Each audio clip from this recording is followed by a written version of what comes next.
বাংলা একাডেমিতে, সেখানে গিয়ে তারা তালেবানি কারবার, সেখানে স্কুল কলেজে এখন নারীরা, বাচ্চারা আছে, মেয়েরা যেতে পারবে না, গেলেও তারা বোরকা মুড়ি দিয়ে যেতে হবে।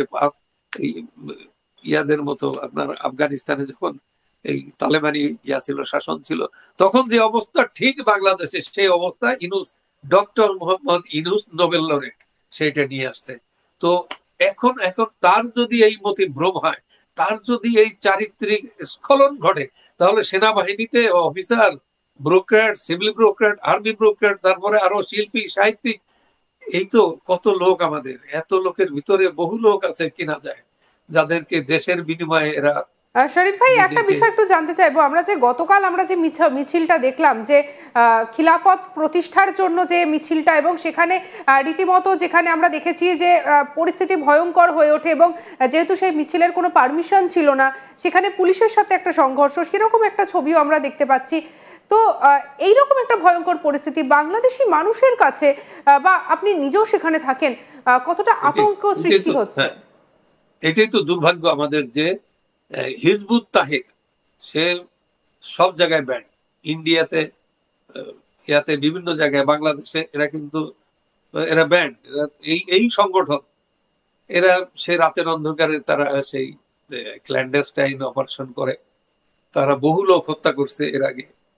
তো এখন তারা এত সাহস বেড়ে গেছে ইউনূসের সময়, তারা প্রকাশ্যে মিছিল করছে, প্রকাশ্যে দাবি করছে যে আমরাই ঢাকা বিশ্ববিদ্যালয়ে করছি, আন্দোলন করছি। এবং এটা সব কিন্তু হিজবুত তাহির যারা করে, হরকাতুল জিহাদ, জঙ্গি, এরা সব কিন্তু জামাত হচ্ছে এদের ব্রিডিং গ্রাউন্ড।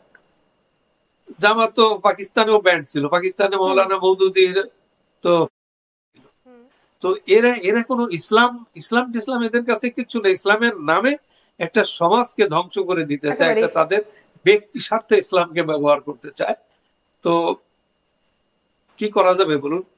তবে এই দিন বেশি দিন থাকবে না, সাধারণ মানুষ অলরেডি বুঝতে পেরেছে যে কোটার কথা বলা হয়েছে, কোটা তো দিয়ে দিছে শেখ হাসিনা, তো তার এই 5ই আগস্টের আগেই সে সবকিছু ঠিক করে দিছে, কোর্টেরও অর্ডার হয়ে গেছে, এবং সরকারও সেটা মানে করে পরিষ্কার করে দিয়েছে। কিন্তু তারপরে কেন আন্দোলন? তারপরে ওরা যা করলো সেটা ওদের ওই মেটিকুলাস ডিজাইন ইউনূসের, এবং দীর্ঘদিন ধরে যে ষড়যন্ত্র করছে, আপনার ন্যাশনাল ইন্টারন্যাশনাল ষড়যন্ত্রের যুবকাষ্টে শেখ হাসিনা বলি হয়ে গেছে।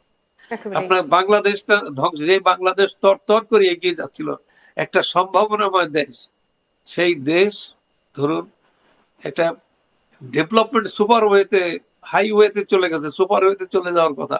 এবং কি প্ল্যান, যে 2021-এর একটা প্ল্যান, 2031-এর একটা প্ল্যান, তারপরে 2041-এর প্ল্যান, যেখানে 41-এ টার্গেট করা হয়েছে বাংলাদেশের দেশ একটা সমৃদ্ধ দেশ হবে। আমরা হিসেব করে দেখলাম যে তার আগেই বাংলাদেশ যে টার্গেট দিছে, টার্গেটের আগেই কিন্তু তার ফুলফিল করে ফেলছে। তো 2041 লাগতো না, 40-এর ভিতরে বা তার আগেই বাংলাদেশ একটা সমৃদ্ধ দেশ হয়ে যেত। তো সেখান থেকে বাংলাদেশের কোমরে একটা পিটান দিয়ে দিল, এমন একটা কাজ করলো, এইখান থেকে ফিরে এসে কতদিন লাগবে আবার ওই রাইট ট্র্যাকে উঠতে। তো শরীফ ভাই, একটা বিষয় যে প্রশ্নটা স্বাভাবিকভাবে চলে আসছে, আপনিও বলছিলেন এই ব্যান প্রসঙ্গ নিয়ে, কিন্তু তাদের উপর যে নিষেধাজ্ঞা জারি করা হয়েছে, ব্যান করে দেওয়া হয়েছে, বা তারা যেটা বলছে যে ব্যানকে তুলে নেওয়া হোক, যদি আজকে এটা তুলে নেওয়া হয়, তাহলে সেটা দেশের মানুষের জন্য আরো কতটা ক্ষতির হতে পারে? কিসের ব্যান? ওই যে ওদের ব্যান, হ্যাঁ, ওরা তো তখন ওরা আরো আস্ফালন করবে, ওরা আরো প্রকাশ্যে অস্ত্র নিয়ে ঘুরবে, ওরা মানুষকে যেখানে সেখানে যা তা কিছু করে বসবে। ওরা তো মনে করছে এটা তাদের স্বর্গরাজ্য হয়ে গেছে। এখন ওরা ওই তো তাদের ব্যান্ড তুলে নেওয়ার কথা তো বলবেই। ওরা তো আর ওরা অনেক কিছু চায়। ওরা এই দেশটাকে সারা পৃথিবীর থেকে একটা আউটকাস্ট করে রাখতে চায়।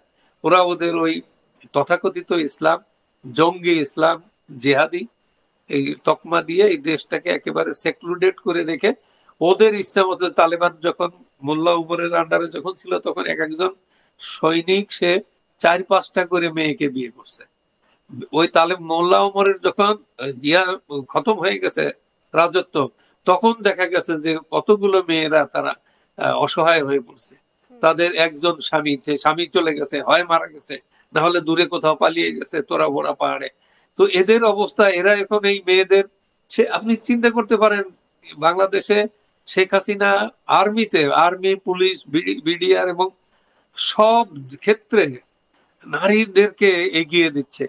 আপনার প্রায় 25 জনের মতো নারী সচিব আছে, এখন নেই, এখন আর পাওয়া যাবে না এগুলোকে। নারীকে যেভাবে একজন আছে, মেজর জেনারেল আছে নারী, একজন এসপি আছে, একজন ডিআইজি আছে নারী। এবং নারী, আপনি এই দেশটাকে শেখ হাসিনা কোথায় নিয়ে গেছিল, এখান থেকে যে তাকে যেভাবে একটা আঘাত করলো, দেশটাকে যেভাবে পিছিয়ে দিল, এটার জন্য মানে কাঁদলেও মানে এটা ইয়ে হয় না। দেখা যাক, আমরা তো আশায় বুঝে আছি যে এই যে লোকগুলো জাতিসংঘ, তারপরে ইউনাইটেড স্টেটস, যাদের কারণে এগুলো হচ্ছে, তারা নিশ্চয়ই। আজকে তো শরীফ ভাই নারী দিবস, যেখানে আমরা দেখতে পাচ্ছি যে পুরো বিশ্ব না বললে পরেও উন্নতশীল দেশগুলো বা উন্নত দেশগুলো যখন এই নারী স্বাধীনতা বলুন বা নারীকে রক্ষা করা বলুন, এই সব নিয়ে যখন মেতে উঠছে, যখন তারা সেই দিকগুলোর ভারসাম্য বজায় রাখছে, তখন বাংলাদেশ কি করছে? মেয়েদের অবস্থান কি? নারীদের যে অবস্থা চিন্তাই করা যায় না। যে নারীরা, যে মেয়েরা ঢাকা বিশ্ববিদ্যালয়ে আন্দোলনে নেমেছিল, আজকে তারা অধরে কাঁদছে, চিৎকার করে কাঁদছে যে আমরা তো তোমাদের এই জন্য তোমাদের সাথে ছিলাম না, এই আন্দোলন তো আমরা তোমরা তো এটা বলনি যে তোমরা দেশ মানবে না, স্বাধীনতা মানবে না, তোমরা বাংলা ভাষার বিরোধিতা করবে, তোমরা আমার শহীদ মিনার ভেঙে দিবে, গুড়িয়ে দিবে। এই প্রশ্ন সাধারণ মানুষ তুলছে। ধরুন এদের এই কয়দিনের অ্যাক্টিভিটিসে আপনার শেখ হাসিনা ধরেন ক্ষমতায় থাকলে আমাদের মতো দেশে, আমি আগেও বলছি যে একটা এন্টি ইনকামবেন্সি অনেক হয়, আস্তে আস্তে মানুষের একটা চলে আসে। কিন্তু তারপরও আজকে দেখেন এরা এই 6-7 মাসের ভিতরে এখন সাধারণ মানুষ চিৎকার করে বলছে, আপনি ওই দেখেন, সোশ্যাল মিডিয়া দেখেন, টেলিভিশনে তো আসবে না, আপনার সাংবাদিকতার স্বাধীনতার কথা বলছে, টেলিভিশনে কিচ্ছু নাই, কোনো নিউজ আসে না, এই সোশ্যাল মিডিয়াতে কিছু আসে। আর বাংলাদেশে আপনি জানেন যে 296 জন সাংবাদিকের বিরুদ্ধে 600 মামলা দেওয়া হয়েছে, জেলখানায় ঢুকিয়ে হত্যা মামলা, সাংবাদিকের বিরুদ্ধে হত্যা মামলা, মানে সাংবাদিক যায় রিপোর্ট করতে, তার বিরুদ্ধে হত্যা মামলা। কি করা যাবে বলুন? একেবারে পরিস্থিতি খুবই সঙ্গীন, পরিস্থিতি খুবই সঙ্গীন, সেটা বোঝাই যাচ্ছে। কিছুদিন আগে আপনার বিবিসি জিজ্ঞেস করছে, হ্যাঁ খুব ভালো, ভালো, আগের চাইতে একরকমই, শেখ হাসিনার সময় যেমন ছিল এখনো তার চাইতে বেশি নাই, অসুবিধা নাই, ভালো। মানে সে অবলীলাক্রমে সে মিথ্যে কথা বলে যাচ্ছে এবং মুখস্থ তুবড়ি ভরে মিথ্যার।